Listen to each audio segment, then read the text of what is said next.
अग्निमीडे पुरोहिते यज्ञस्य देवमेत्विजम् होतारं रत्नधातरम् ॐ समपि देवसो न वेग्नेशोपायनो भव सजस्वाः स्वस्तये ॐ स्वस्ति नो इन्द्रो वृद्धश्रवाः स्वस्ति न पूषा विश्ववेदाः स्वस्ति नस्तार्क्ष्यो अरिष्टनेमि स्वस्ति नो बृहस्पतिर्दधातु।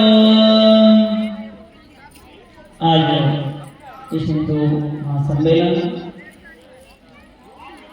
राजीव गांधी नगरी में बड़े भव्यता के साथ हो रहा है। इस मंच में विराजमान पूज्य स्वामी शारदानंद जी महाराज, आज के मुख्य वक्ता अनिल चंद्रवंशी जी, महागौशल प्रांत सहाकार राजस्थान के निरंतर जो लगे रहते हैं, जो 35 से 34 जिलों में लगातार हिंदू का जागरण के लिए, हिंदू को जागरूक करने के लगे रहते हैं, ऐसे हमारे बीच में कुछ वक्ता बैठे हैं, उनका भी हम उद्बोधन सुनेंगे और बड़े दूर से चलकर आए हैं, अवश्य आप ध्यान को सुनें।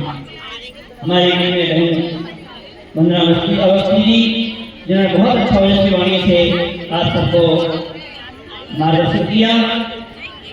हमारे बीच में आशुतोष साहू जी, जो बहुत ही मेहनत पुरुषार्थ करके इस कार्यक्रम को सफल बनाने में, समाज की शक्तियों को प्रेरणा करने में और सभी आसपास क्षेत्रों के हिंदुओं को जागरूक करने में बड़ा सहयोग किया। और सभी के संयोजकगण, मंडली, मातृशक्ति, धर्म प्रेमी सज्जनों,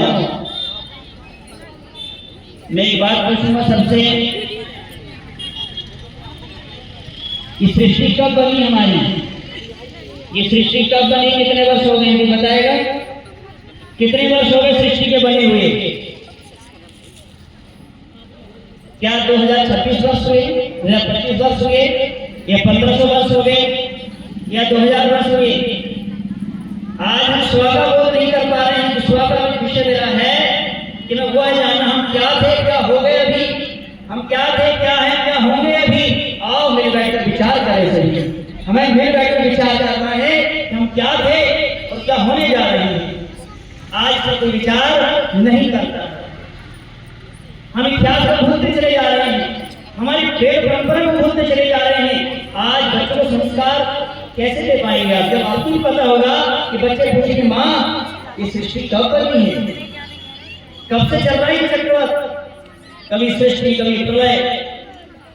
ये संस्कार क्या होते हैं, संस्कार किसे कहते हैं? ऐसे बहन जब आपको बताया, क्या वो संस्कार हम बच्चों को दे रहे हैं? जो कहा कि हम संस्कृति माता निर्माता होती, क्या हम वास्तविक बच्चों का निर्माण कर रहे हैं या ऐसे पैदा हो जा रहे हैं? अधिकतर मैं देखता हूं आज बच्चे विधि विधान से, नियम संस्कार पैदा नहीं होते, बस पैदा हो जाते हैं, एक्सीडेंटल हो जा रहे हैं। और वो जब ऐसे बच्चे पैदा होंगे उन्हें कोई समाज कीमत नहीं होगी। माता कौशल्या ने पैदा किया, भगवान राम को पैदा किया था, माता जीजाबाई ने पैदा के शिवाजी को पैदा किया था। आज जो आज की जानी जाती है महापुरुष को देख लें, किसी क्रांतिकारी को देख लें, हम जानते हैं किस नाम से, गंगा पुत्र भेष में माता के नाम से जाने जाते हैं। आज क्यों नहीं पैदा भगत सिंह, चंद्रशेखर आजाद, अस्थापना था, ऐसे क्रांतिकारी क्यों नहीं पैदा हो रहे हमारे घरों से? क्योंकि हमने संस्कार की परंपरा खत्म कर दी। मैं पूछना चाहता हूँ संस्कार कितने होते हैं, मैं पता ही नहीं है। आज वह पढ़ाया जा रहा है बच्चों को कॉन्वेंट स्कूल में कि तुम्हें कमाना कैसे है, तुम्हें पद कैसे हड़पना है, कुर्सी कैसे प्राप्त करनी है, तुम्हें कैसे दबाना है। आज ये पढ़ाया जा रहा है, ये पढ़ाया जा रहा है कि संस्कार में कैसे बनना है। ये संस्कार की शिक्षा विद्यालय नहीं दी जा रही है, न हमारी माता बहन घर में बच्चों को दे रही है, न कोई गुरुकुल में जा रहे हैं, न कोई सत्संग में जा रहे हैं, न ऐसा कुछ संगठन में कार्य कर रही है जहां पर राष्ट्र की बात करी जाए, संस्कार की बात करी जाती है। माताओं बहनों 16 संस्कार होते हैं, जन्म से पहले बच्चे के 3 संस्कार हो जाते हैं। आज आज माता को पता नहीं है, केवल एक संस्कार पता है, जन्म होने के बाद नामकरण संस्कार पता है और एक विवाह संस्कार पता है, अंतिम संस्कार, अंत्येष्टि संस्कार है। ये 3 संस्कार पता है, बाकी कोई कुछ पता नहीं है। ये 16 संस्कार ईश्वर बताए जीवन सफल बनाने के लिए, परंतु आज हम भूलते चले आ रहे हैं। अब हम क्या थे, क्या हो गए, हमें याद करें हम किस भूमि हमारा जन्म हुआ है।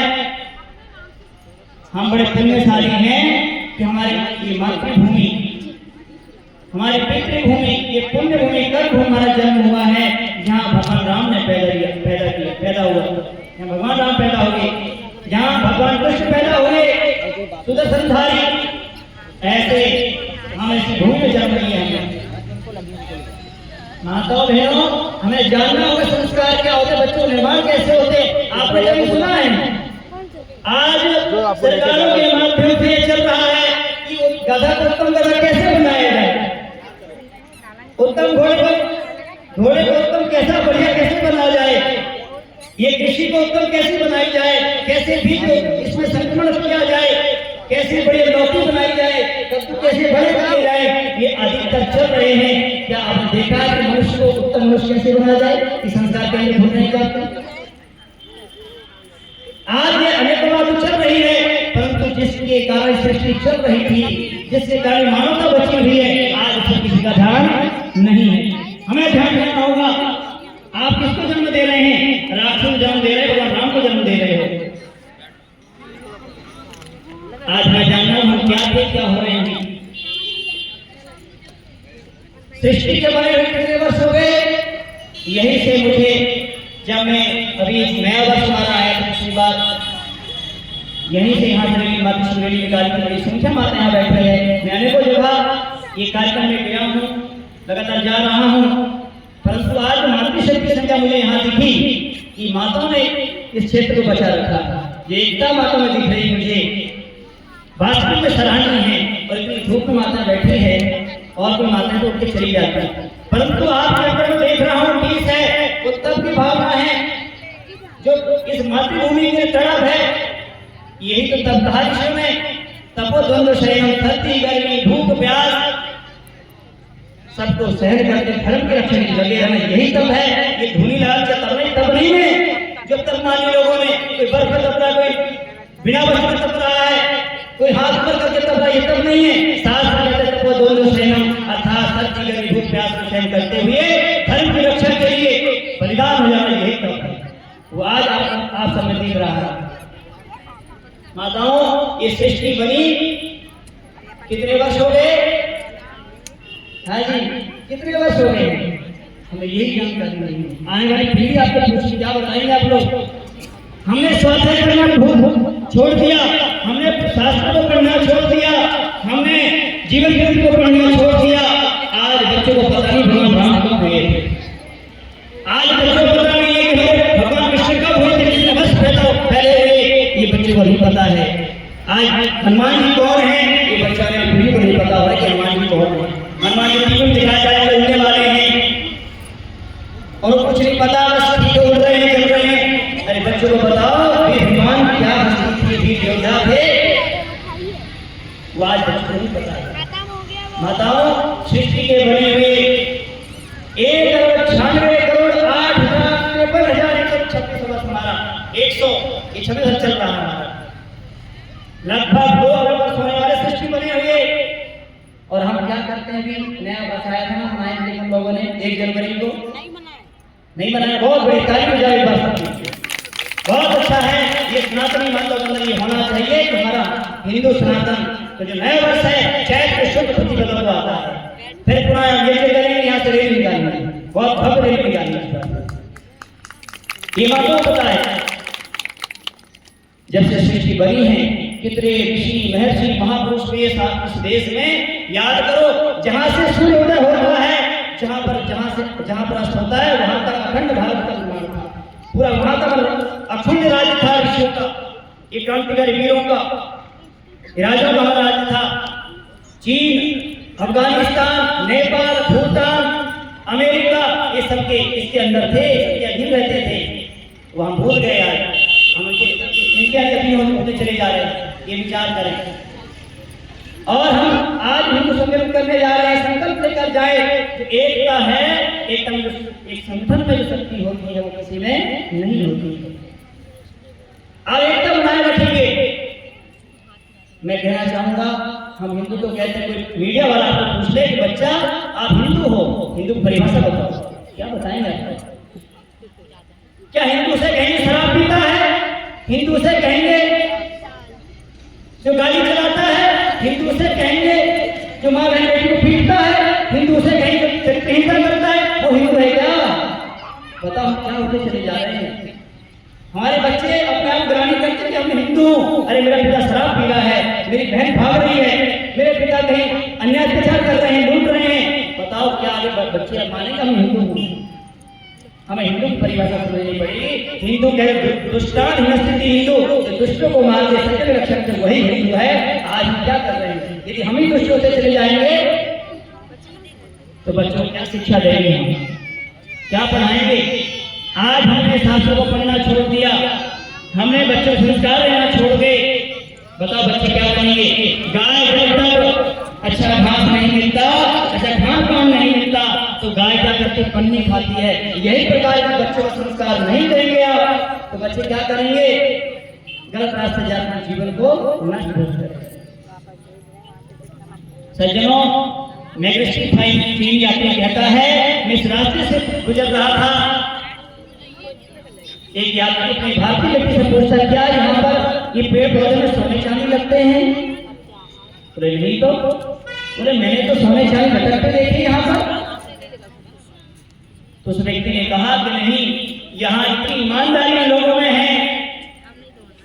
इमानत परदारेषु परद्रव्येषु दोषकर आत्मसद्भूतेषु यह प्रशंसा पंडितः। यहाँ हर व्यक्ति पंडित है, अपनी दूसरी माँ बहन को अपनी माँ बहन के समान समझते हैं, दूसरे के द्रव्य को धन को मिट्टी के समान समझते हैं और अपनी आत्मसमर्थ व्यक्ति को मानते हैं। यही पंडित है। यहाँ हर व्यक्ति पंडित है। अर्थात कोई यात्री यहाँ से जा रहा था और उसकी झोली में जीवन चांदी रहे होंगे। दूसरा व्यक्ति जब आया तो कोई व्यक्ति यात्री गया है और उसने अपने सोने चांदी को भूल गया है। उस व्यक्ति ने क्या करा? आने वाले यात्री पीछे यात्री ने उस सोने चांदी को पेड़ में लटका दिया ताकि आने वाला जो यात्री यहाँ से भूल के चला के वापिस आएगा कि मेरे सोने चांदी कहाँ भूल गया धनों की। तो यहाँ की ये हमारी संस्कृति थी, यहाँ की चरित्र था, यहाँ की मर्यादा थी हमारी, ये हम सब भूलते चले जा रहे हैं। आज धन कहीं बड़ा मिल जाए, बेटी नहीं अकेली मिल जाए, जवान बेटी सुरक्षित है क्या? नहीं है। हमें जानना पड़ेगा, समझना पड़ेगा। ये हमारी संस्कृति रही है। आज बच्चों को संस्कृति नहीं दे पा रहे हैं, अपने आप को बोध नहीं करा पा रहे हैं, हम कौन है, क्या होते चले जा रहे हैं। आप विचार करें, एक दादा के साथ पोता पतंग उड़ा रहा था। पतंग उड़ा रहे सब लोग ना, हमारे कलेक्टर साहब पतंग उड़ाए थे यहाँ भी। तो पतंग उड़ाई जा रही है बहुत ज्यादा, परंतु क्या इन बच्चों की बागडोर ये माताओं के हाथ में है कि संस्कार की? संस्कार की डोर हमारे हाथ में नहीं है, वो संस्कार उनकी ओर चले जा रहे बच्चे हमारे हाथ। तो दादा के साथ वो पोता पतंग उड़ा रहा था कि दादाजी छोड़ दो, पतंग अच्छी उड़ रही है, जाने दो, छोड़ दो बेटा। ये जब तक पतंग मेरे हाथ में इसका मेरे हाथ में है, जब तक पतंग ऊपर उड़ती रहेगी। जब से मेरे हाथ जिस दिन पतंग की छोर छूट जाएगा, मूल छूट जाएगा, पतंग ऊपर नहीं जाएगी, नीचे गिरेगी। आज ये हो रहा है बच्चों के जो बात थी, जो हमारे संस्कार थे, बच्चों को नहीं दिए जा रहे हैं। आज बच्चे जब बड़ों के हाथ से निकल जाते हैं तो बच्चे ऊपर नहीं बढ़ते, नीचे हो जाता है, नीचे गिर जाता है। हमें आज संस्कार जरूर हो सकता है। हमें गर्व करना है कि हम हिंदू हैं। हिंदू वह होता है जो व्यक्ति शास्त्र को मानने वाला, सत्य को मानने वाला, सत्य बोलने वाला, सत्य करने वाला है, जो यज्ञ करता है, प्रातःकाल माता चरण स्पर्श करता है। उठा के देखो रामायण को, रोज पढ़ते हैं। प्रातः काल में रघुनाथा माता बिंद्रो नमय माता, अर्थात भगवान राम जब उठते थे प्रातः काल तो सबसे पहले माता पे चरण स्पर्श करते थे। आप बच्चों कैसे सिखाएं भाई? चरण स्पर्श करो माता पिता के, सोते समय भी, जागते समय भी। हम प्रातः निंदन कहते हैं, हम उठते समय ईश्वर से प्रार्थना करते हैं। आज बच्चों बातें नहीं बताई जा रही है। आप जागरूक हों, याद करें अपने इतिहास को, अपने शौक ना भूलें। हाँ, अपने गर्व करें अपनी संस्कृति पर। हम किस भूमि में हमारा जन्म हुआ है। हिंदू राष्ट्र बनाना हमें